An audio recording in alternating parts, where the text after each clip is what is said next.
Maoist కేంద్ర committee సభ్యుడు AP Odisha border special zonal committee సభ్యుడు Gajarla Ravi alias Ganesh alias Uday dead body స్వగ్రామానికి చేరుకుంది. జయశంకర్ భూపాలపల్లి జిల్లా టేకుమట్ల మండలం వెలిశాలలో కుటుంబ సభ్యులకు మృతదేహాన్ని ఏపీ పోలీసులు అప్పగించారు. మరి కాసేపట్లో గాజర్ల రవి అంత్యక్రియలు జరగనున్నాయి.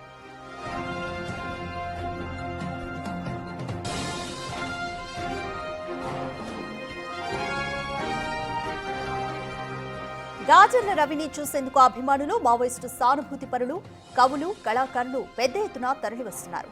గాజర్ల రవి రామయ్య, సమ్మయ్య, సారయ్య, అశోక్ అన్నదమ్ములు. గాజర్ల రవి సోదరుడు గాజర్ల సారయ్య అలియాస్ ఆజాద్ 2008లో ఎన్కౌంటర్లో చనిపోయారు. ఇటు మావోయిస్టు ఉద్యమంలో కీలక నేతగా ఎదిగి అనారోగ్య కారణాలతో గాజర్ల అశోక్ అలియాస్ ఐతూ లొంగిపోయాడు. ఇలా గాజర్ల కుటుంబం మొత్తం విప్లవోద్యమ చరిత్రే. అయితే గాజర్లది బూటకపు ఎన్కౌంటర్ అని ప్రజా సంఘాలు మండిపడుతున్నాయి. సుప్రీంకోర్టు జడ్జిచే న్యాయ విచారణ జరిపించాలని డిమాండ్ చేస్తున్నారు.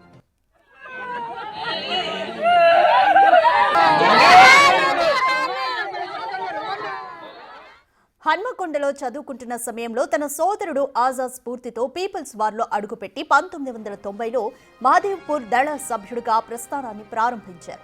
అంచెలంచెలుగా ఎదిగి 2004లో రాష్ట్ర కమిటీ సభ్యుడిగా పదోన్నతి పొందారు. 2009లో ఏఓబీకి వెళ్లి స్పెషల్ జోనల్ కమిటీ సభ్యుడిగా పనిచేశారు.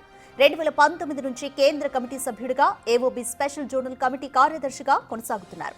ఇక 2018లో అరకు ఎమ్మెల్యే కిడారి సర్వేశ్వరరావు, మాజీ ఎమ్మెల్యే సివేరి సోమల హత్యలో ప్రధాన నిందితుడు.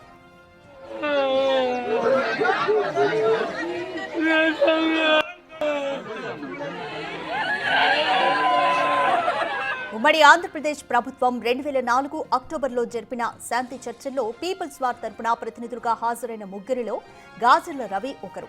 నాటి ఏపీ రాష్ట్ర కమిటీ కార్యదర్శి హోదాలో Ramakrishna alias RK, AOB special zonal committee కార్యదర్శి హోదాలో చలం అలియాస్ సుధాకర్లు హాజరు కాగా, ఉత్తర తెలంగాణ స్పెషల్ జోనల్ కమిటీ కార్యదర్శి హోదాలో రవి ఆ చర్చల్లో పాల్గొన్నారు.